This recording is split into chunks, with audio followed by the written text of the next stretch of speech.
Good morning viewers, অদ্বিতীয়া হিসেবে আপনাদের সবাইকে স্বাগত। আজকে আমি বাজার থেকে অনেক দিন পর দেখুন কি বলুন তো, এটা শঙ্কর মাছ এনেছি। তাহলে আজকে আমি আপনাদের শঙ্কর মাছ করে দেখাবো। শঙ্কর মাছ সবাই খায় না, আবার অনেকে খুব পছন্দ করে। আমি তো খুব পছন্দ করি। তবে আসুন শঙ্কর মাছ করে দেখাই। শঙ্কর মাছ করার জন্য আমার যা যা লাগছে দেখে নিই। আদা রসুন পেস্ট, পেঁয়াজ কুচি, টমেটো কুচি, লঙ্কা কুচি আর একটা আলু, বড় দেখে একটা আলু। চলুন এবার করে দেখি শঙ্কর মাছ। তাহলে প্রথমে আমি শঙ্কর মাছটাকে নুন হলুদ মাখিয়ে নেব।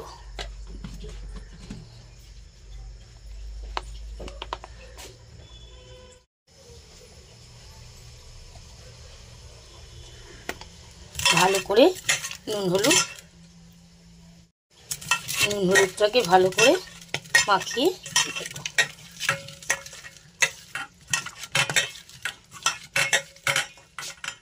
নুন হলুদ দেখুন মাখানো হয়ে গেছে। এবার আমি গ্যাসে একটা কড়াই বসিয়ে দিয়েছি। কড়াইটা প্রায় গরম হয়ে গেছে। আমি এবার এর ভিতরে দিয়ে দেব সর্ষের তেল।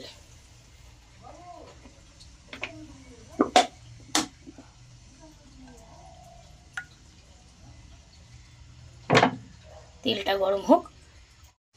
দেখুন বন্ধুরা, তেলটা আমার গরম হয়ে গেছে।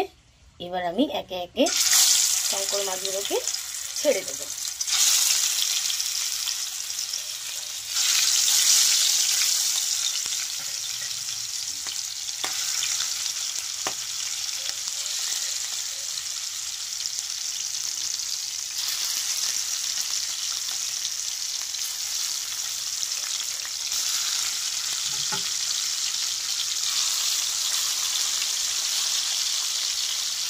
আস্তে আস্তে ভাজতে দেবো।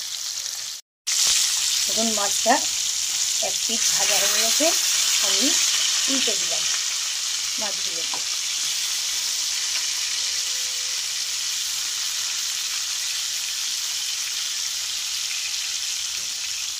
মাছগুলো উল্টানো হয়ে গেছে। এবার আর এক পিঠ আমি ভেজে নেব। দেখুন মাছগুলো আমার ভাজা হয়ে গেছে। এবারে একে একে আমি এগুলোকে তুলে নেব।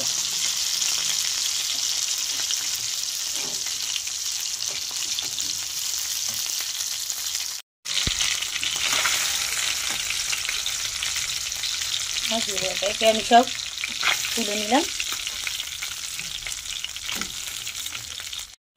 এবার আমি ওই তেলেই মাছের আলুগুলো লাল লাল করে ভেজে নেব।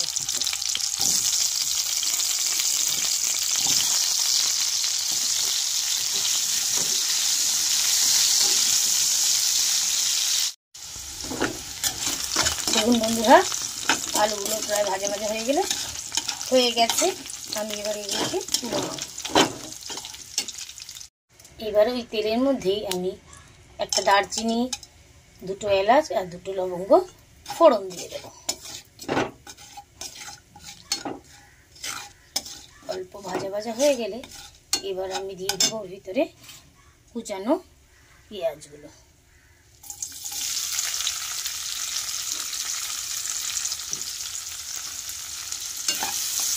পেঁয়াজগুলো আমি ভালো করে ভেজে নেব। দেখুন বন্ধুরা, প্রায় পেঁয়াজগুলো ভাজা ভাজা হয়ে গেছে। আর একটু লাল লাল হলে আমি এর ভিতরে দিয়ে দেবো একে একে মশলাগুলো। তাহলে পেঁয়াজটা ভাজা ভাজা হয়ে গেছে। এর ভিতরে দেবো আমি 2 চামচ আদা রসুন পেস্ট। পেঁয়াজগুলোর সঙ্গে ভালো করে মিশিয়ে নেব। এরপর দিয়ে দেবো আমি একে একে টমেটো কুচি আর লঙ্কা কুচানো দেবো।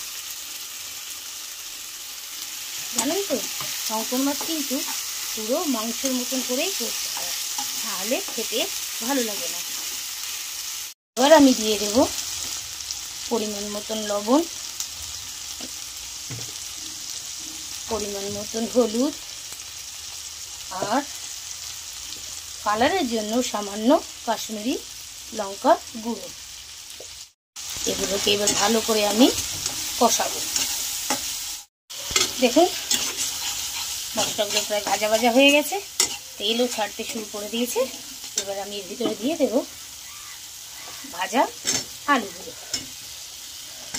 ভাজা আলুগুলো দিয়েও আমি ভালো করে মশলাটাকে একটু আলুর সঙ্গে কষিয়ে নেব। আলুগুলো দিয়ে মশলা কষানো আমার হয়ে গেছে। এবার এর ভিতরে দিয়ে দেবো আমি ভাজা মাছগুলো।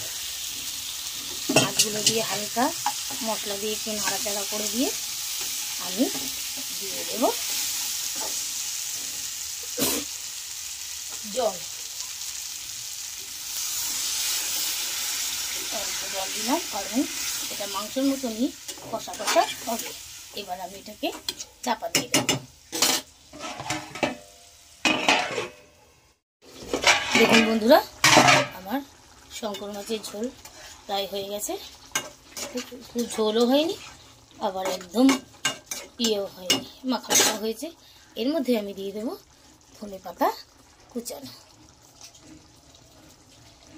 তাহলে বন্ধুরা, আমার শঙ্কর মাছ রান্না কেমন লাগলো সবাই একটু কমেন্টে জানাবেন। আর সাবস্ক্রাইব করতে একটুও ভুলবেন না, লাইক শেয়ার সবই করবেন। তাহলে আজকের মতন টাটা, সায়োনারা।